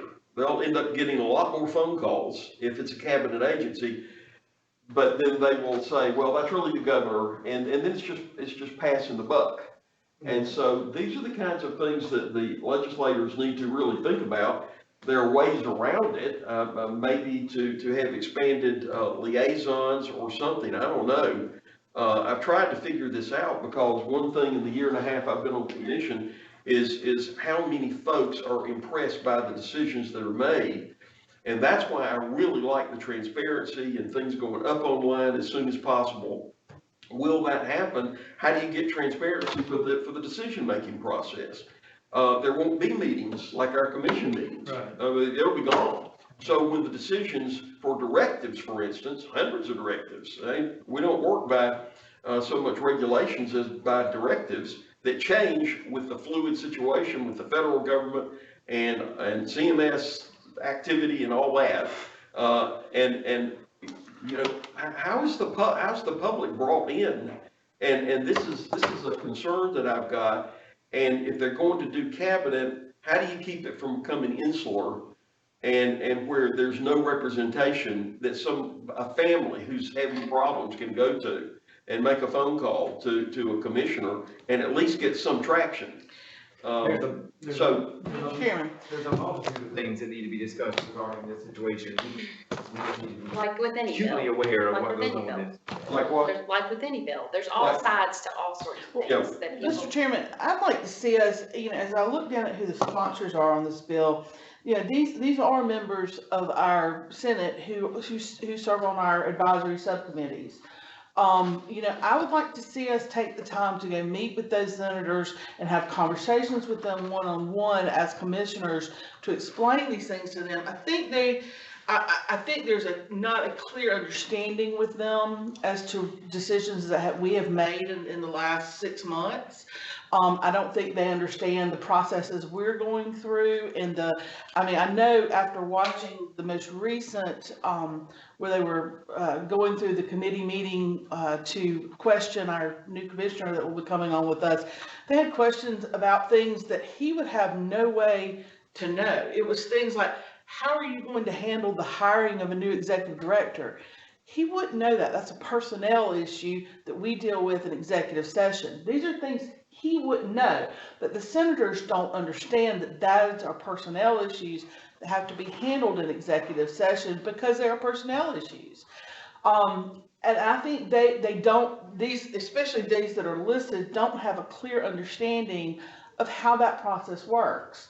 So I would like to see us make a trip to the Hill, and visit with these senators either at the end, before the end of this session or the beginning of next session. And I think it needs to be us as commissioners that make this trip, not, I don't think we need to send our representative necessarily to have those conversations for us. So basically, what you're saying is that we give the legislators good knowledge, That's correct. then they can make good decisions on behalf of those that we represent in DDSN. Exactly, Commissioner Miller. I agree with that. I mean, I certainly think we can request to have the meeting. It's a question about whether they'll take it or not. Sure, certainly.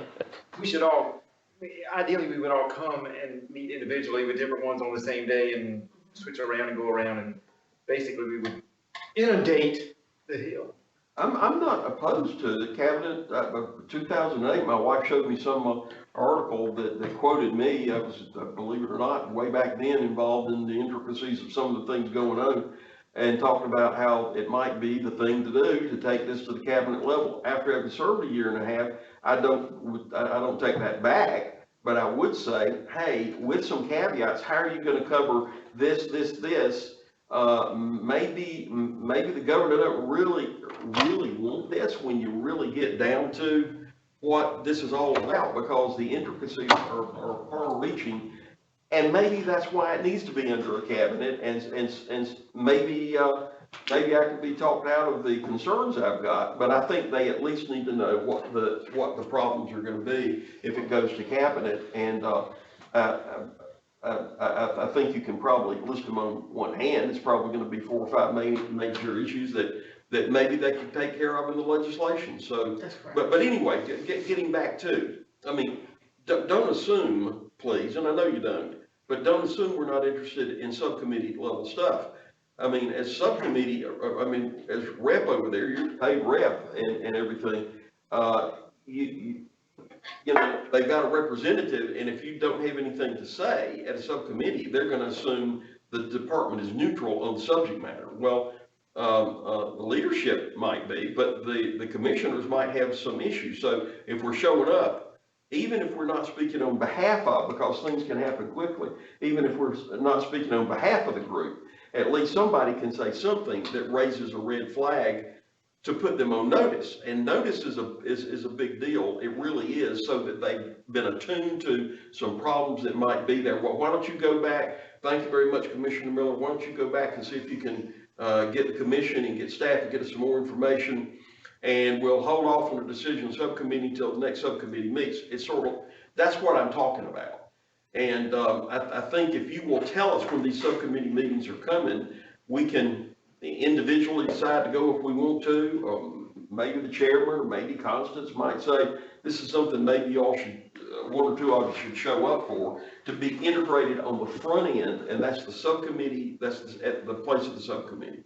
So Certainly. there you go. And if I think everybody would be sort of on in other words, we've got to be brought on early in the process. Right.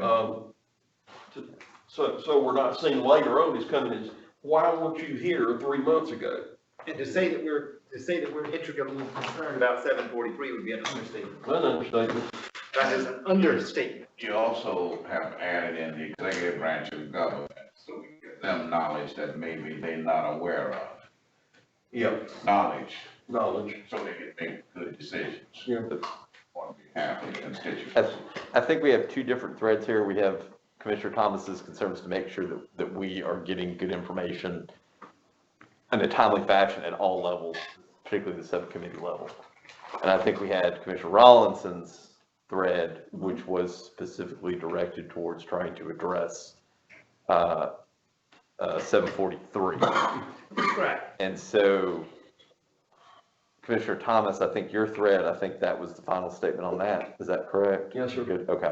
Yes, sir. So then moving on to Commissioner Rollinson. Commissioner Rollinson, did you want to make a motion of any sort with regard to that, or? I would like for us to try to set up appointments. I mean, I think that is, should that be a motion to? I think it would be appropriate for us, I mean, I think it would, a motion basically to direct staff to try to Okay, reach out to to each the, one of these individually and set up a meeting where at least two of the commissioners, if not three, it's four, we have to call a meeting, correct? correct. Okay, so at least, maximum of three commissioners would be able to attend a meeting with each of these individual senators, Alexander, Shealy, Peeler, Hutto, Verdon, Massey, and Scott. And Shane Martin had a lot of questions for our last, our new commissioner that's coming on, whenever he gets final approval from the Senate. And I think he also needs to be included in that. And I'd like for us to each sit down with those senators and make sure they understand everything that's been going on and provide them a clear understanding of the direction we intend to take this commission and this agency. Okay. Okay? So that would be the motion for staff to reach out to try to arrange meetings, see if the senators will take those meetings. So moved. Second. I'm gonna actually give it to, with due deference, to I'll Commissioner move. Miller. I think Commissioner Rollinson moved, I'll recognize Commissioner Miller as a second. Okay. That's Any fine. further discussion with regard to that? Let me just say that we want an update on that particular motion next meeting, Sure, yeah. that particular motion. And 743. Yeah. But that motion particularly. Any further discussion? Good report, Kim, very good. And if next time we could put down when the next meetings are, when they're gonna be doing their schedule, that would be really helpful to add that as a line under each one of those Okay. things, okay? Thanks, Kim. And, Sorry. Yep. When's the session over? May 13th. Okay, May 13th. Okay. Thank So you. those meetings may need to occur after session's over because they may need That's some fine. time. That's fine. I mean, and like I said, we're Yeah, not, I just We're fine was with curious. that. I just wanna make sure they understand what we're doing. Okay. And we would like to know when they would want us to come. If they want us to come in 3 or 4 months, that's fine too. Or 6 months or January, we're whatever. not demanding, we're asking. Okay.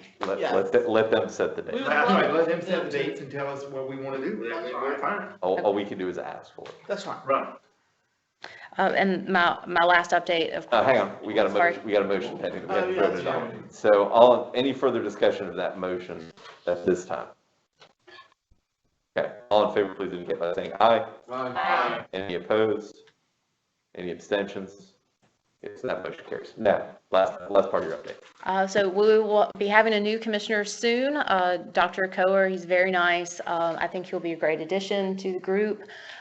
Just as soon as we get him through the full Senate, he'll be joining us. So pending any question, that concludes my report. I think that'll be the first time in a long time we'll have 7. We're talking a long time we'll have 7. Yeah, a long time we've had 7, I've had that. Thank you, Kim. Might I say, if we're in the same room, where would he sit? They might, I can bump up to that table and so you can have a visit. Okay. I've avoided sitting at that table because I don't like being. Yeah, you won't have to, I don't- you won't have to move over to that table. Okay, move If need be. All right, we'll figure it out. So next item, moving on to new business. First item, tab 8, the administrative services contract. Pat. Okay. Administrative service contract has been an issue it's been a goal between Department of Health and Human Services and DDSN since approximately 2013. The genesis of this contract was to stop DDSN's split rate approach to generating administrative costs and allow providers to direct bill for services. And before providers could direct bill and go to a more fee-for-service model, we had to get out of the split rates, and the way we would recover our administrative costs would be through a contract with HHS. We are on the 1-yard line, and we're almost ready to score. So which way? Hey, wait a second. The good side. We have the final draft.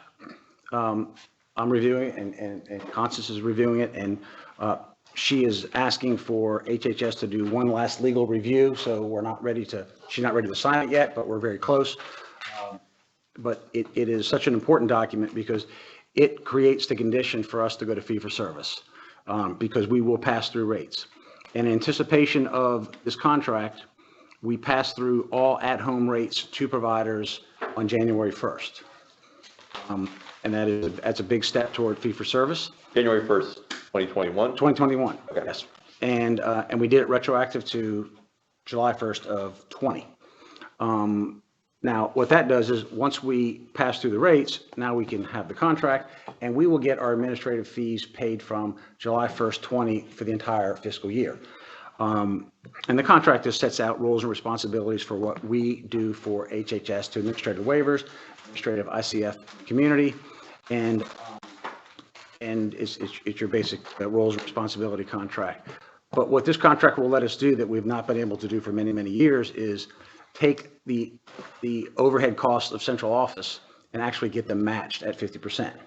Because we had so much excess cost in the system, we're not able to match it. And this immediately allows us to take approximately $20 million of excess cost in the system and monetize it into reimbursable at 50%, which I estimate about $8 to $8.2 million this year.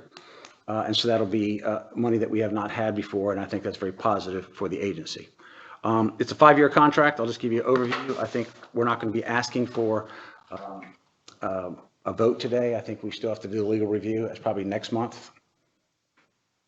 But, DHHS is legal is looking at it as we speak. They tried to fast track it. The individual attorney that needs to look at it will be met with them on Monday without sick leave. They're meeting this morning in regards to it, so I should have an update in regards to the contract by next week. Are we expecting any major changes? No, we're not, but they requested that they be able to have their legal go through it one more I time. got you. We're not Okay. expecting any major changes. Okay, so that's not from our side, that's from their That's side. their side. Well, Constance, I have a few questions. I've talked to staff about this just to kind of, because I want to know how it's going to impact our staff and the people out here. Obviously, there are some questions that were brought to executive staff from employees here. And I know that specifically they were referring to page 5. If you'll look, page 5, there were questions on number 7 under, let's see, page 5, this was page 5 of the document, 7, 8, 9, 11, 12, there were questions on those. And then under number 24, there were questions on C, D, E, and F. And then question number 30, 32, 33, and 34, there were questions. And as I review the questions they had, they are legitimate questions. And they're questions that I would like clarified as a commissioner, because they get a little bit more specific about what our responsibilities are. I think that's part of the problem that we've experienced as an agency in the past, is just being a little too vague and saying, oh, it'll get done, it'll get done, it'll get done, and it not ever quite getting done, or not knowing who and what our limitations are. I think I've written those questions down here, and I don't intend to go through them individually. What I want to do is give these to you all, and when we bring these back to review, I'd like for these issues to be clarified in the contract so that we have a good clarification of those issues, and make sure that we cover ourselves on specifically on those issues. I will just say, we talked like Nick, and, so this contract has been going back and forth between DDSN and DHHS when I was over at DHHS. Sure. So we talked at length about a magnitude of issues. We Sure. met with DHHS on Monday, had my entire executive staff team there. We brought up some additional concerns that we had. Okay, good. But the consensus was, at this point, we need to get the contract executed. And then if we need those changes, we can do an amendment, because Okay. those changes are, with this contract, it's 5 years. I understand. And I don't have a problem with that. I just want to make sure we're covering our bases. And, and these aren't huge things that we're asking here. And keep in mind, though, we can ask for the changes, but DHHS is in control of the contract. Well, and a lot of them are just tell us what we're responsible for. Yeah. I mean, it's, it's not, it's nothing extensive. It's, basically, add the word DDSN contracted providers. I mean, it's, what type of, adverse decisions are they referring to? I mean, we just aren't we're just saying adverse decisions. Well, who decides what are adverse? I mean, so those are just clarifications. It's kind of like our policies. Nothing's wrong with them. We just need to have it clarified a little bit more detail. We'll probably vet all of those. I'll give them to you. I've written them down for you.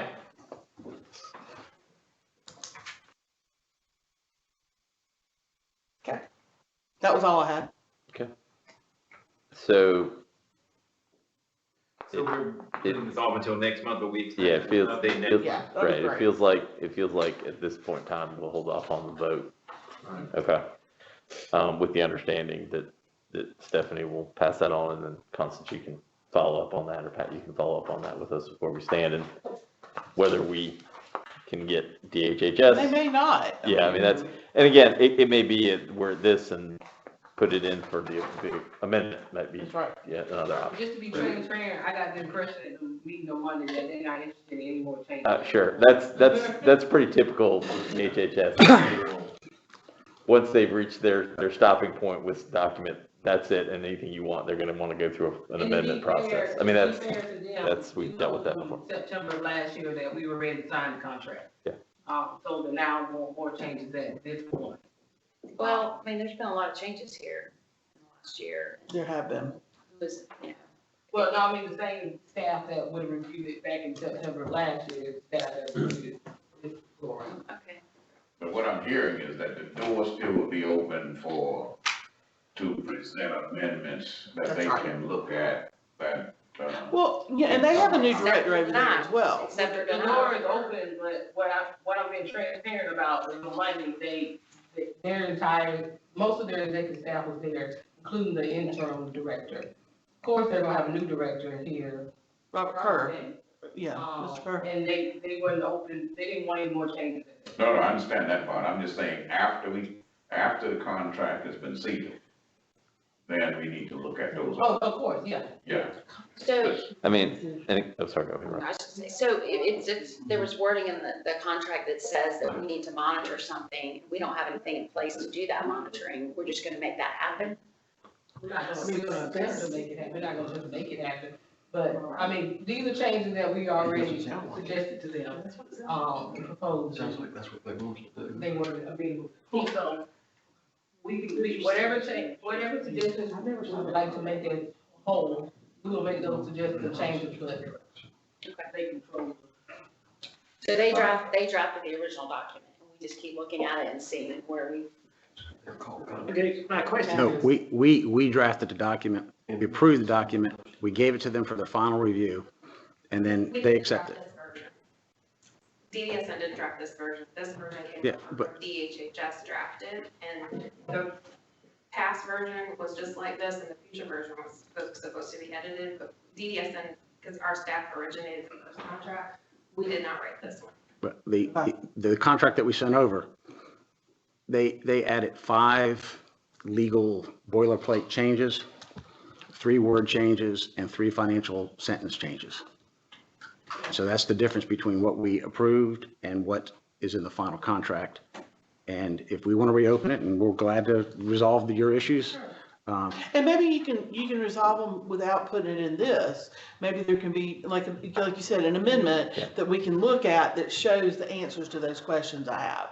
I just want to make sure that we are listening to our staff and we are actually taking their years of working in this agency's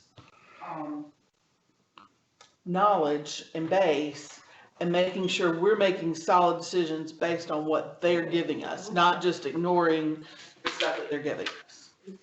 The real question is, do we need to vote on this next month to be approved and then amend it? Or do we need to vote on it now to be approved and then work on the amendments? That's the big question. My understanding is they're gonna sign a contract, am I correct? Not without us voting on it, they can't.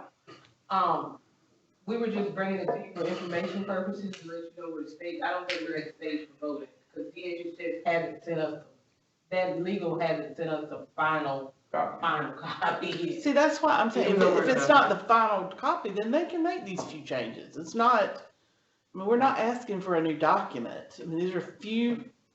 Well, let me make a motion that we just get an update next month.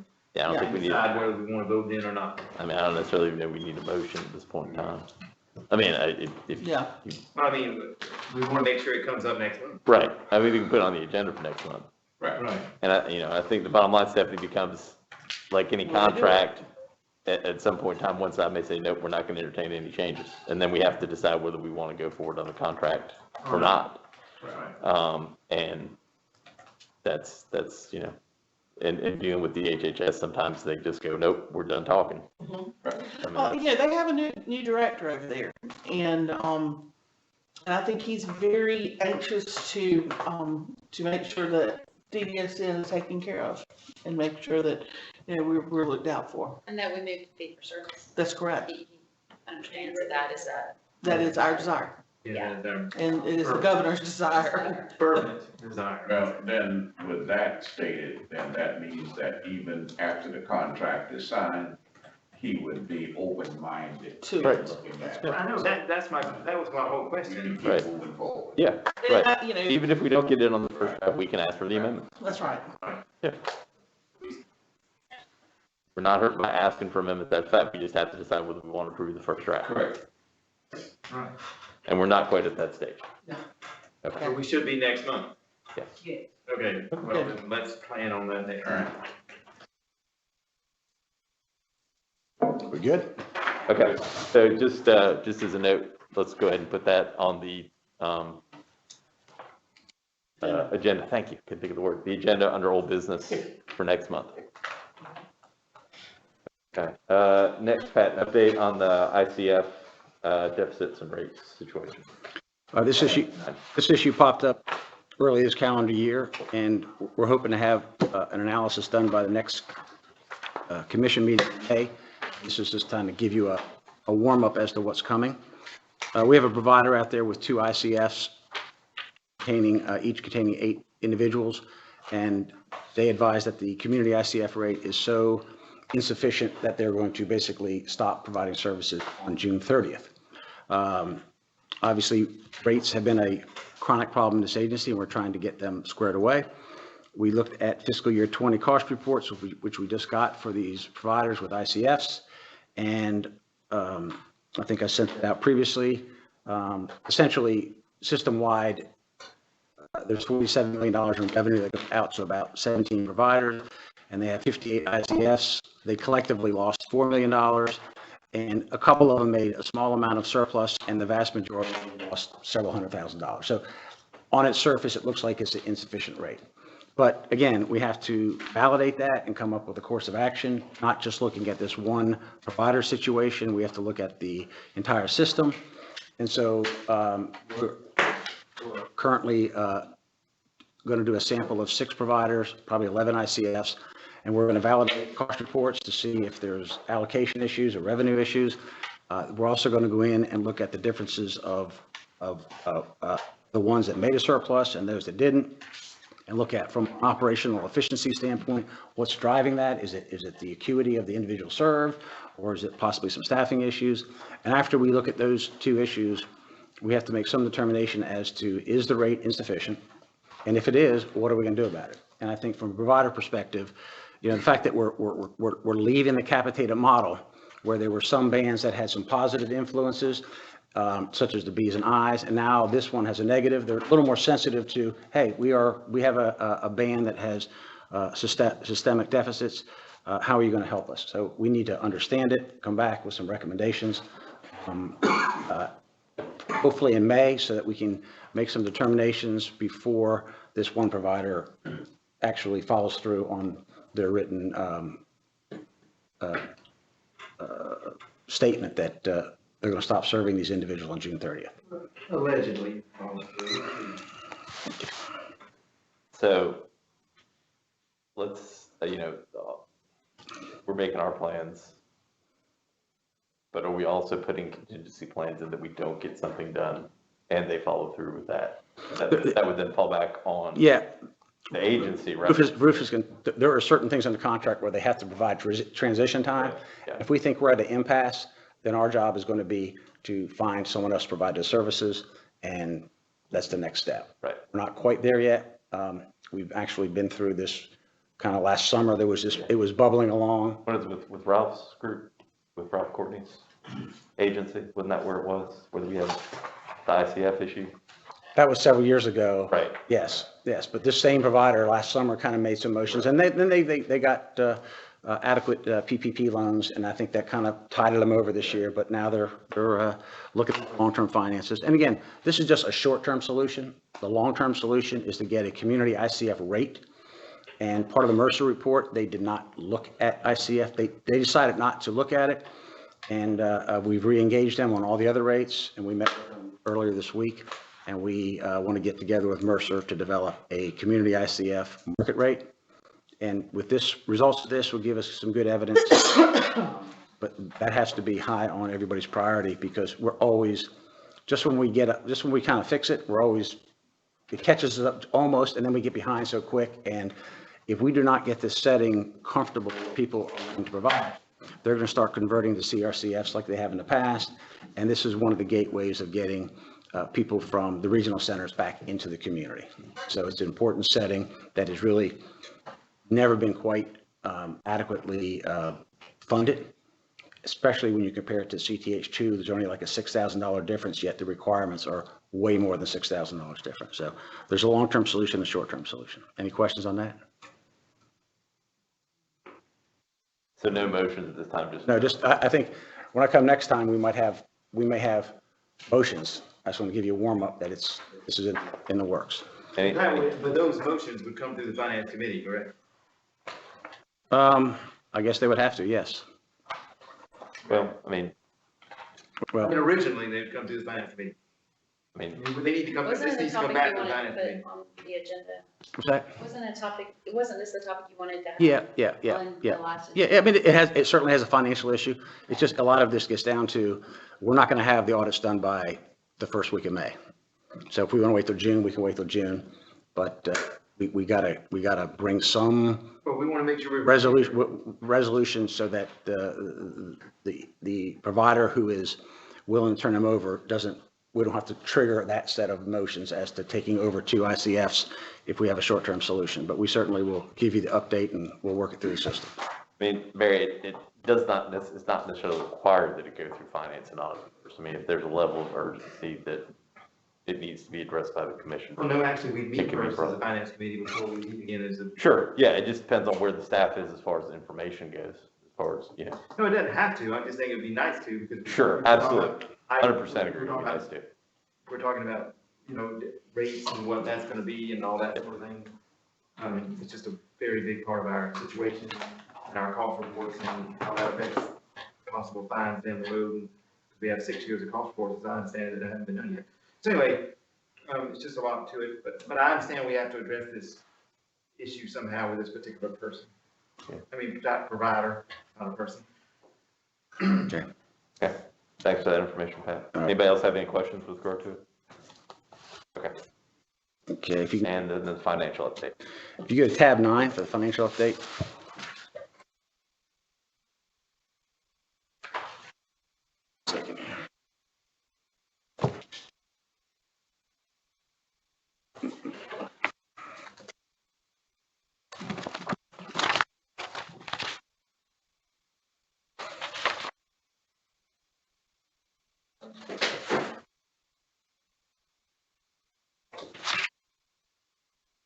Same report you look at every month. And this month I'll talk about cash flows, the revenue side of it. But this is just the expense side of it, and same old report. We're 75% through the year, and we spent about 69% of our budget expenditures. So we're under budget, and part of the under budget is being under budget. Part of the under budget is we have to do a little better job next year in our forecasting to tighten that up. I mean, part of our forecasting is when we estimate expenses, we have direct expenses that go through HHS, of which we only pay the match. So sometimes in our expenditures, we're not capturing the entire cost, we're just capturing the 30% match or the 23% match. I think hopefully next year we'll iron that out so that it'll be a little bit tighter between the budget and the actual, but still we're under budget by any measures. The most important thing we always talk about is revenue, and revenue is really hard. We have many different sources of revenue, we have fluctuations in revenue, but as we come into this time of the year, we're looking at projecting June 30th to make sure that we don't have any deficits. That's our big issue many, many years. And this year, I'm glad to report that is not our problem. Right now, we're projecting approximately, we started the year with $12 million in cash reserves, and we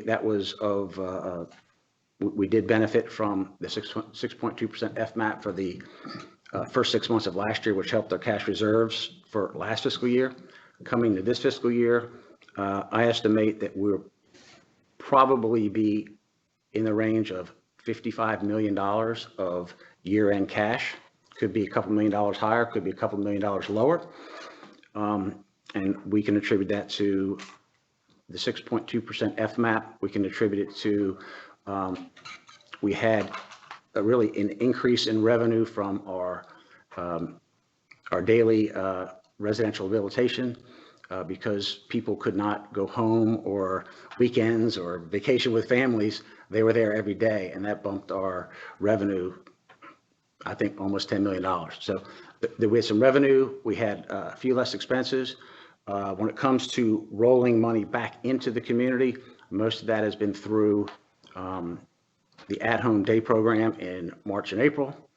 And it had to do with the way we handle the bans from March through December 31st. We left a tremendous amount of what we call funds in the at-home bans for other services, replacement services. And they were not all used to the same extent that we thought, so we lost revenue there. But all things equal, we've just been conservative this year. So we're entering next year in a very positive financial position. I want to match that with this revenue here is completely different than the 10% HCBS revenue that we're anticipating for the next 12 months that has been passed by federal legislation. The guidelines on how to implement that have not come out yet from CMS. We're kind of standing by.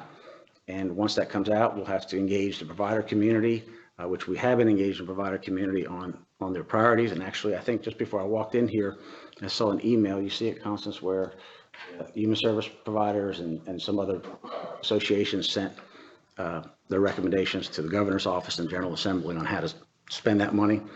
And it was just a regular communication, but it's high in everybody's mind, but we haven't had any guidance on how to spend it. So my point is, going into fiscal year 22, we have large cash reserves, thanks to 6.2% FMAP and a few other odds and ends. We have the 40 million home and community-based services coming into the system. We will have most likely flat any increases from the General Assembly, which is true across all state agencies, but we'll be in a very good financial position to operate without any increases, absorb any level of effort increases, and at the same time, be in a position to support the system in many ways that in the past we've not been able to support, and options that we haven't been able to come up with because we haven't had money. So I think that's, the good news is we have many options in front of us on how to help the system financially. And Pat, you sent us an email on, 10%. I sent something out the other day because, I mean, the provider community is really anxious about it, and I want to let them know that we haven't heard anything yet, but as soon as it happens, we will let them know. And we've been meeting every Friday, and we stood down because guidance hasn't come out, and it's just basically national associations are recommending different ways to spend it. So we're just going to wait until we get some guidance before we regroup. And the last financial I want to give you is the Appendix K last September. HHS provided approval for all Medicaid agencies to have a 90-day retainer, which basically, if you lost revenue during the first 90 days of the pandemic, we are to reimburse them 40% of the revenue losses. Because of the way we operate, that we're the billing agent, we had to apply first. We got our money a couple of weeks ago. We got $4 million. We calculated what the QPLs and the boards get, and it's about $2.5 million. And we anticipate paying that for the boards at the very next band payment. And the individual QPLs, we need to send them individual funding because they're not part of the band system. And that should be going out. Where's the other 1.5?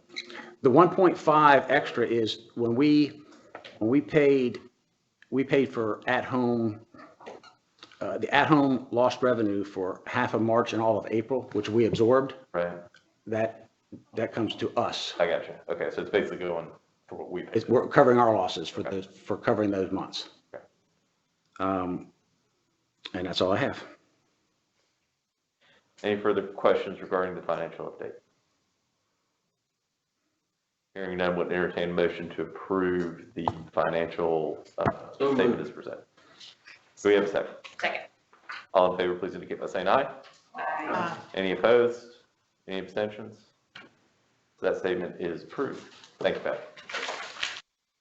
Next on the agenda is we'll be entering into executive session for purposes of personnel matters, including matters related to the hiring of the executive director, matters related to internal organization of the DDSN, matters related to the director of audit. I would note for everyone out there that our current plan is 30 minutes after we adjourn this regular meeting is when we'll be taking public comment. And so for those interested, that's when we come out of executive session and we adjourn. Just be aware of that for anybody who's listening who wants to participate in the public comment section. Anything else further before we go into executive session then? Let me just ask, are we gonna completely finish the executive session and then do the public comment? Yes. The way that was noticed was that the public comment session will start 30 minutes after the adjournment of the regular meeting. Okay, all right, so that would, okay, got it, sorry. Yes. I just wanted to clarify. Yep. I just want everybody to realize that a lot of people leave during executive session. Yeah, we may be a while. And we may be a while, right? Okay. All right, then we'll entertain a motion to move into executive session for those purposes. So move. Second. All in favor, please indicate by saying aye. Aye. Aye. be in executive session after a 7-minute recess, reconvene at 10 after. Let's give us 10. 10, that's fine.